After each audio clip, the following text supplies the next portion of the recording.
Okay, Kelsey, I think we'll just get going. And then like I said, it's recording now, so I'll share it with the participants after. Um, Sounds but good. all right, so for the recording, I just do my little opening. So thank you for joining us this morning for our Anti-Hunger Coalition Timmins Community Roots Masterclass, which is the fourth webinar of our 2025 Agribusiness Knowledge Camp. Agribusiness Knowledge Camp is a program led by the Timmins Economic Development in collaboration with BioEnterprise Canada and Link North. And it's designed to increase your knowledge and build capacity within your business to grow your operations. So I now want to introduce Kelsey MacDonnell, who's the Executive Director of Anti-Hunger Coalition Timmins, or ACT. Kelsey has been with ACT for 3 years now and has over 15 years experience with fundraising and community development. Born and raised in Timmins, she's dedicating her career to ACT and ensuring that the Timmins community has the resources and education to access and prepare healthy food. Please welcome Kelsey. Thank you, Ross, and thank you so much for inviting me to be part of this project that you guys have been working on. It's a true honor to be here and be able to share a little bit of what the Anti-Hunger Coalition does. So I'll try to share my screen now. Let me just put it in presenter view. Can you guys see that, or do you see the? Oh, there we go. That's probably better, eh? Okay, awesome. So yes, as Ross said, I'm the executive director of the Anti-Hunger Coalition Timmins, and today we're going to talk about the power of community gardening and local charity programs. So our gardens are one of three core programs, which we'll take a look at, and it's the one we'll focus on more today. So the Anti-Hunger Coalition, sorry, I just want to move the little window here on my own screen, is an organization in Timmins that fights hunger and works for food security. Our goal is to ensure that nobody goes to bed hungry, and we do this through different initiatives, food drives, community gardens, educational programs. We want to tackle the reasons behind hunger and help people get nutritious food. Together, we can make a big difference and create a healthier community.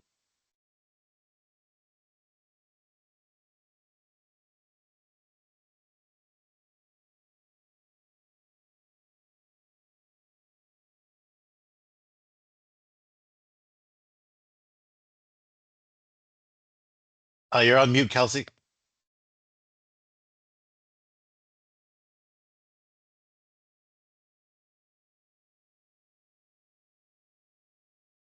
Not sure how I did that. Sorry. Is it good now? It's good now, yeah. Okay, sorry. Um, so we are a community organization, and we don't do this work on our own. We're absolutely here for the community and with the community.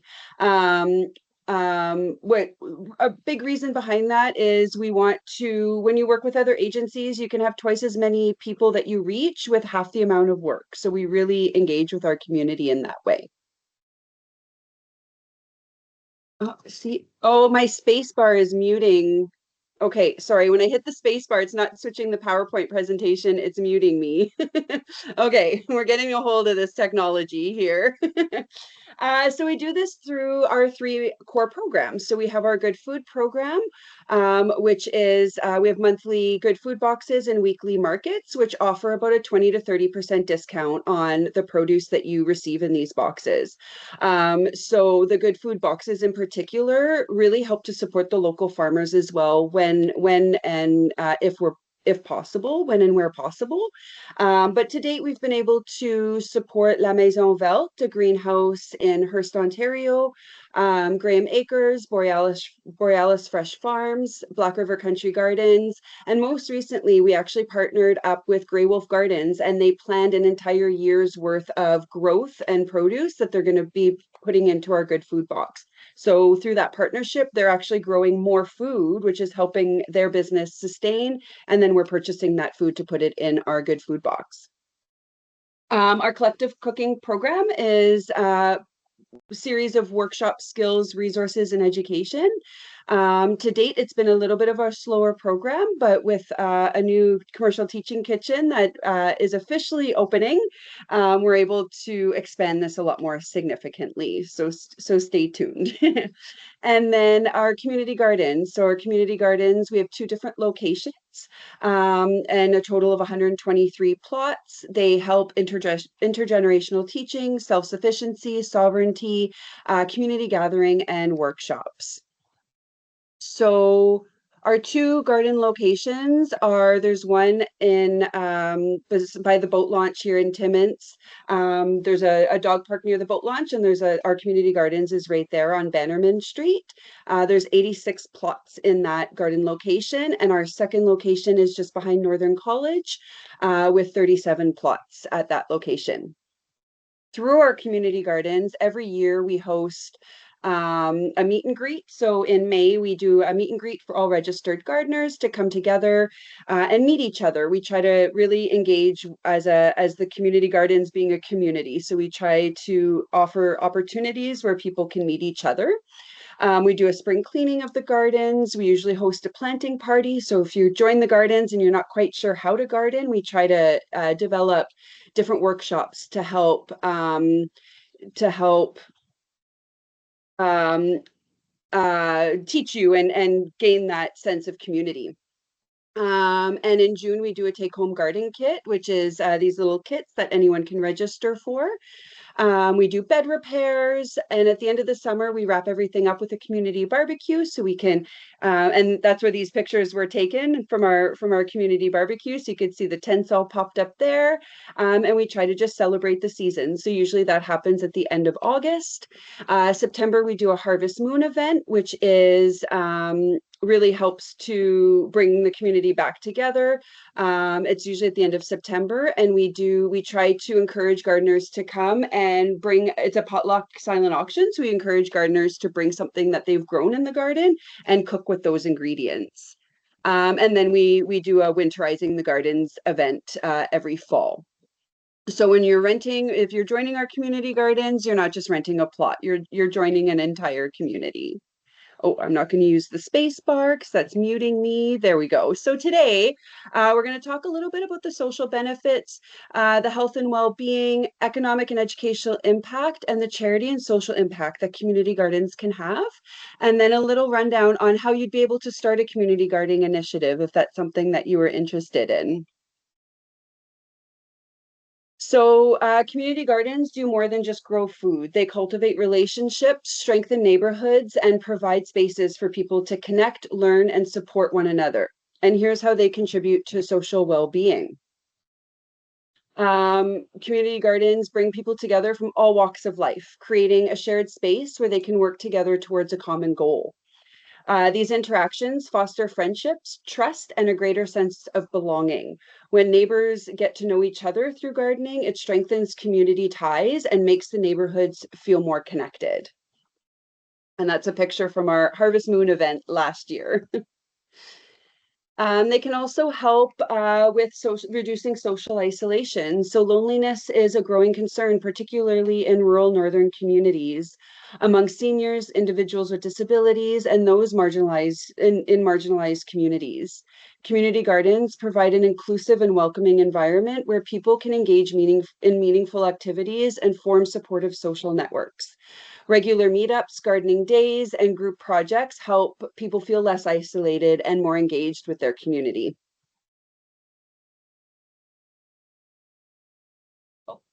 Okay. And gardens also create a unique opportunity for different generations to interact and share knowledge. Older adults can pass down gardening techniques, traditional recipes, and life wisdom, while younger generations bring fresh perspective and energy. Additionally, many community gardens celebrate cultural diversity, serving as spaces where they can share traditional growing methods, foods, and customs of their heritage. Social benefits lead to a better sense of health and well-being in a few different ways.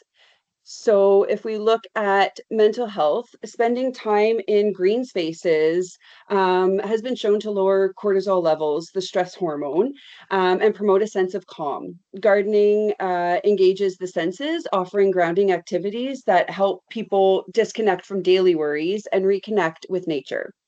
The rhythmic hands-on tasks of planting, weeding, harvesting can be meditative and provide a break from digital distractions and high-stress environments. Gardening can also improve mood, reduce symptoms of depression. The act of nurturing plants fosters a sense of purpose and accomplishment. While exposure to sunlight naturally boosts serotonin levels, enhancing overall happiness. Gardening also encourages mindfulness, the practice of being present in the moment, which can especially benefit those who are struggling with anxiety.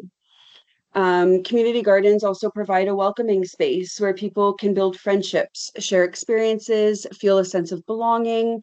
And this can particularly be beneficial to people who might be going through some major life transitions.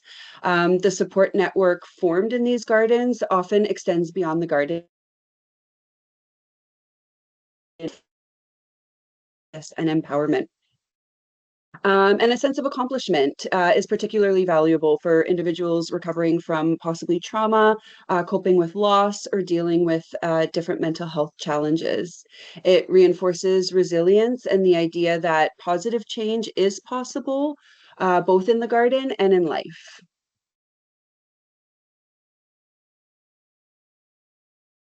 So physical activity is very much a part of our community gardens. You can see by the sheer size of the aerial view of our gardens, walking from one end to the other creates some physical activity in and of itself.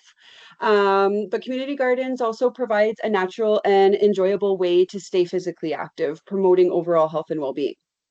Unlike a structured exercise routine, gardening can involve a variety of movements that contribute to fitness without feeling like a workout. Gardening activities such as digging, planting, weeding, watering, harvesting engage multiple muscle groups. These movements can improve strength, flexibility, coordination, and offer a moderate intensity workout that benefits heart health. But unlike high intensity workouts, the gardening can encourage steady, low impact movements, and it's to be more accessible to people of all ages and abilities. It's particular beneficial for older adults or individuals with mobility limitations, as it provides a gentle functional exercise that keeps the body active without excessive strain. Many people also spend the majority of their time indoors, leading to possibly very sedentary lifestyles. So gardening can encourage outdoor activity while providing fresh air, natural sunlight, which boosts vitamin D levels, important in northern communities where winter can be very long, and an overall sense of vitality.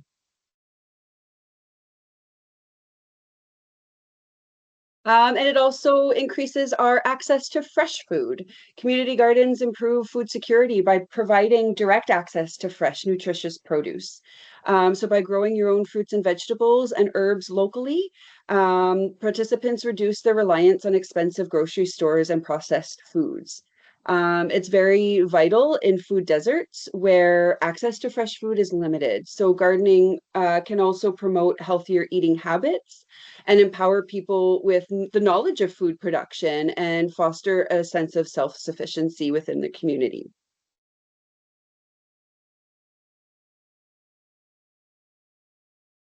So community gardening, as well as our good food program and collective cooking programs, offers significant economic and educational benefits by creating opportunities for learning, employment, and local food sustainability. So these programs can serve as a training ground for horticultural, landscaping, sustainable farming, and even entrepreneurship, Participants gain valuable skills, not only in gardening and food production, but construction, project management, and that can lead to different types of employment in agriculture, environmental conservation, or even local business. At Community Gardens, we do employ a full-time coordinator, so that contributes to some job creation right here in Timmins. And schools and universities and community groups can also integrate gardening into their curricula, providing hands-on learning about food systems, ecology, and nutrition. So actually, we have our local high school, O'Gorman High School, who rents out a plot each summer, and they engage with the students throughout the summer. The students who want to join the gardens through their summer vacation, and they go down there every year and garden in our community gardens. So these programs also help foster environmental awareness and food literacy from a very young age, empowering future generations to make informed choices about sustainability and health.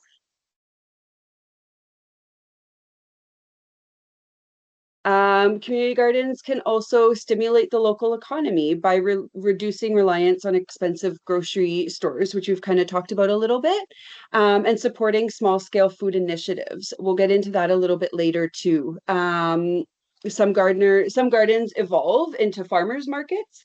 We don't do that, but some community gardens do, or community supported agriculture programs or cooperative ventures that provide fresh, affordable produce to residents. I'll explain a little bit how our program integrates a little bit more with community programs in a few slides. But by sourcing materials and services locally, these initiatives help strengthen neighborhood businesses and encourage sustainable economic practices. So you could see our Harvest Moon mugs were made by Wahwetin Clay Works here in Northern Ontario. So we try to engage with different local businesses to help support the programs as well.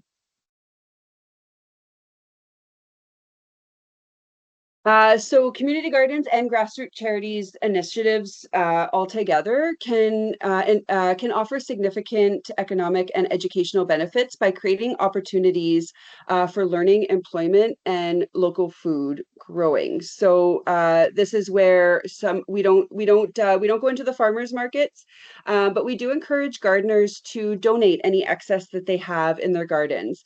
So in 2023. We had 57 pounds of produce donated by our community gardens, and all that produce goes into the community food programs. So you see a little calendar there on the screen. Those are all the different meal programs that occur in the community, such as Lord's Kitchen, Salvation Army, which is no longer active at the moment. So we are able to accept the donations and then pump them into some of these programs. So the benefit of that is also providing fresh, nutritious produce to people who might not otherwise have access, helping to address food insecurity in a direct and sustainable way. Some programs also collaborate with local restaurants and grocery stores to redistribute surplus food, reducing waste. Anti-Hunger doesn't do that because we have all of these beautiful meal programs that are able to accept any excess that we have, so that there is no waste. And gardening has shown to, especially community gardening, has shown to be to have therapeutic benefits for individuals recovering from trauma, addiction, or mental health struggles. The act of growing food fosters patience, responsibility, and a sense of purpose, contributing to overall well-being. In the summer of 2024, just this past summer, we had a new gardener join our community gardens, and she was going through a bit of a rough time. So she needed a connection, and she was feeling that loss of community. So throughout the summer, we were receiving a lot of messages from her about her experiences in the gardens. So I asked her if she can kind of summarize her experience in the gardens, and she provided me with a story that I'll read out to you guys. I joined the ACT Community Gardens at a time in my life when I was struggling with my mental health and felt disconnected from my local community. I created a habit of biking down to the gardens once a week to check in on the progress of what I planted. Each week, I got to meet and chat with gardeners who were so helpful in sharing tips with me. Others who had an abundance of growth, who shared vegetables, and others who happily shared how their day was going. Growing my own food felt empowering, but being part of this little community helped me feel a sense of belonging that I had been craving. I'm so grateful we have this in our local community.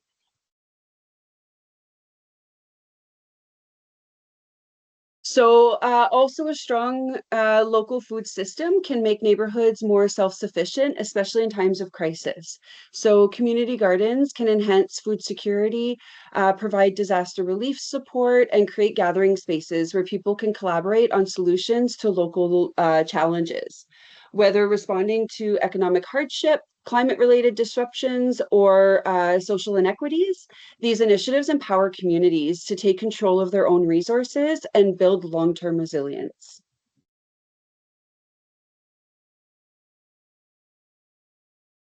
So how do you do it?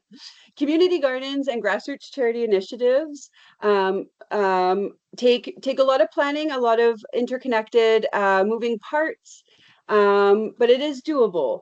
So a key piece is finding a suitable location. So this would be unused public land, a vacant lot, a schoolyard, or a partnership with local organizations willing to provide space.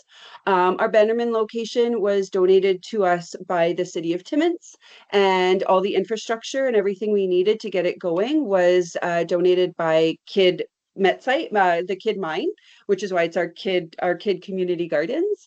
And Northern College is on Northern College land, so they've donated that land to us. And the infrastructure and everything was donated by the Rotary Club. So if you're ever in the area, you'll see Rotary Community Gardens. And that's where that comes from. So gaining permission from landowners and local authorities is crucial. Once land is secured, the next step would be gathering essential resources such as soil, seeds, tools, water access. Many gardens rely on donations and grants or crowdfunding to get started. A strong community garden thrives on active participation, hosting informational meetings. As you've seen, we have a lot of touch points in our community gardens throughout the growing season, hosting informational meetings, reaching out to local residents, and partnering with schools or other nonprofits. Can help recruit volunteers and people to engage in the gardens. Involving diverse groups such as seniors, youth, local chefs, or educators can create a dynamic multi-purpose space that benefits the entire community. So to ensure the garden remains active for years to come, it's important to establish leadership roles. So to secure ongoing funding and create engagement opportunities. And that can be achieved through grant or fundraising and or membership.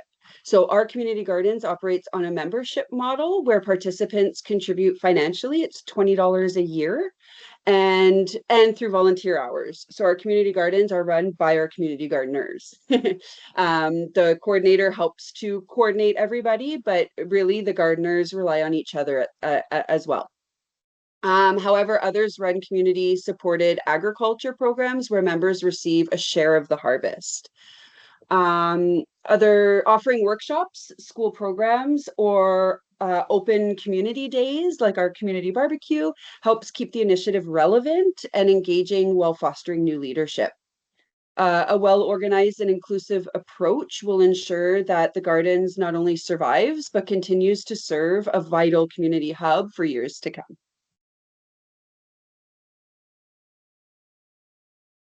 It takes a village. From supplies to run events to sponsoring and advertising, it really takes an entire community to run community programs. So these are logos for pretty much every agency that we've worked with in the past few years. However, these are the ones that have supported our gardens initiatives. So it takes a lot of partnerships, grants, donations, and community involvement to run a community program. I think I spoke really fast because I was worried about being short on time. But did anyone have questions, or I can kind of revisit some of the points? I'll open it up to to you guys.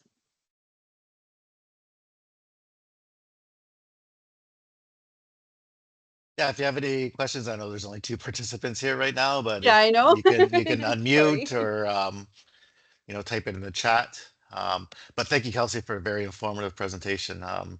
It's great to see how ACT is making a difference and seeing all the different things you're involved with. Because I was aware of some things like the community gardens and some of the food Yeah. baskets and the coldest night events, but you're really covering a lot of different areas and involving a lot of stakeholders and community reps, especially a long Yeah, list it of. really it's a well-oiled machine, but it definitely it's a lot of working parts for sure, which is it's beautiful because you really get a sense of community and people do want to help. When you open the door to offer opportunities for people to get involved, people do really want to get involved. They just need that door to walk through as well. So it's nice to have these types of programs. For sure. Hi there. Can you hear my Hi. voice? Yeah. Thank you so much for the presentation and just having this opportunity to learn.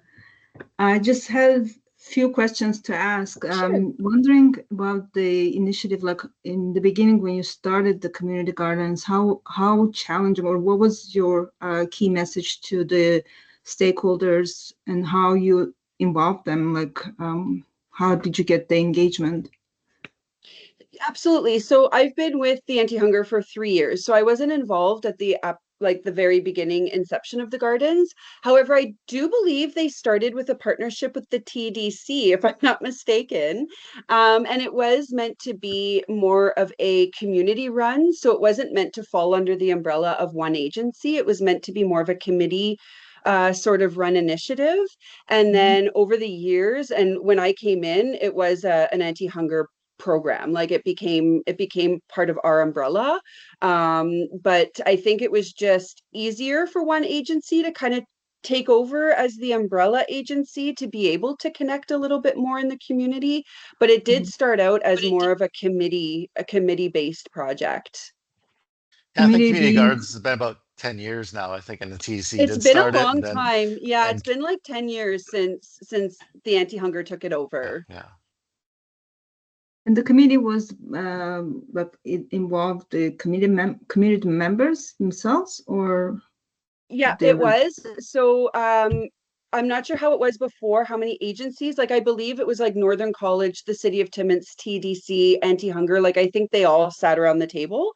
Right now we do have a committee, and it's run by the community gardeners. So our full-time coordinator hosts the committee meetings, and we have gardeners from each location that meet once a month during the peak seasons to kind of plan all the initiatives. Those key gardeners in each garden kind of also filter through some of the comments and things that gardeners are saying to then bring it up to our coordinator just to make sure that we don't miss anything with 123 plots. It's hard to keep in touch with every single person, so we kind of set it up that way that you can connect with your garden liaison and then they can bring those concerns or questions to us. That's great. So that's how it's set Uh, up now. Excellent. And how do you share the harvest between the community members? To the community. So when we get donations, they go to the meal programs. So if gardeners have excess from their plots, they'll donate it to us. We track what comes in. And then so if, for example, Project Love has a meal, like if it's a Monday that we get a donation and Project Love is doing a meal that night, we'll go bring the carrots to Project Love so that they can use that in their meals for people who are more vulnerable. Okay. Yeah. And sorry, the last one. I see on the picture that you have Yeah. raised beds. Is there a specific Yes. reason for that? We're trying to actually raise them all. It's easier. So the beds that aren't raised are maybe they're basically like a 2x4 height. So they'd be 4 inches high, which is really difficult to bend over and basically be Mhm. kneeling on the ground to do your gardening. The raised beds are about 3.5 feet high, I believe. Sorry, I might be wrong with that, but they're quite a bit higher, so you're not hunched over as much. Mhm. So we're actively trying to raise them all, but it comes in stages. So all the garden beds were built in the same year. They're Okay. all rotting the same year.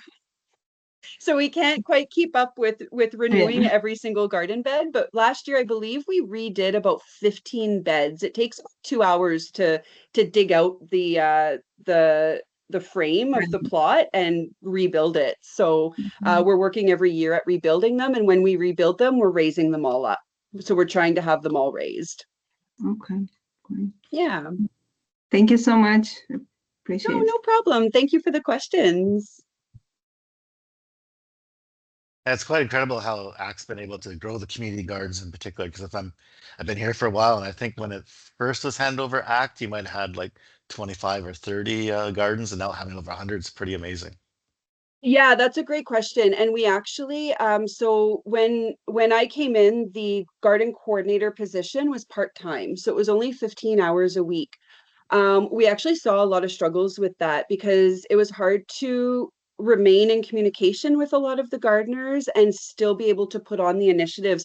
The planning and organizing that comes with every single event that we host takes up a lot of hours. And then just to be there for the meet and greet is 4 to 5 hours. So that chewed up a lot of that part-time work. So we've actually increased our that position to a full-time position. We applied for funding, we were able to get it and create a full-time position out of it. And we're seeing a lot of benefit with that. There's a lot more engagement. Our coordinator can be out in the gardens more often and actually be in touch with people a lot more. And then through the winter months, they kind of shift into some other programming, but also then they have the winter to kind of plan all of the events for the summer so that during the summer they can enjoy those events with the gardeners. So it just adds a completely different dynamic between us and the gardeners. So it's kind of easy to say that an initiative like that would only take a part-time employee, especially because it's seasonal. But there's true benefit to having someone full-time be able to put that time and energy into it. Absolutely. Perfect. So are there any more questions for Kelsey? Well, thank you, Kelsey, and I apologize to everyone for the technical issues, but the session is being recorded, so everyone who registered for the session will receive a recording sometime in the next week or so. I do want to thank everyone for participating in today's masterclass. I've dropped two master classes that we're holding next week in the chat. Wednesday, March 26th at 10 a.m. We're going to welcome representatives from College Boreal who are going to discuss easy to use hydroponic systems that you can incorporate for yourself personally or for a small business. And then on Thursday, the day after, we're going to welcome Patrick Gosses from AgriVoltex Canada, who's going to discuss opportunities to leverage solar energy for your agriculture business. Thank you everyone for attending today. Thank you, Kelsey, Thank for a you. great and very Thank you informative so much. presentation. All right, take Thank care, everyone. you. Bye.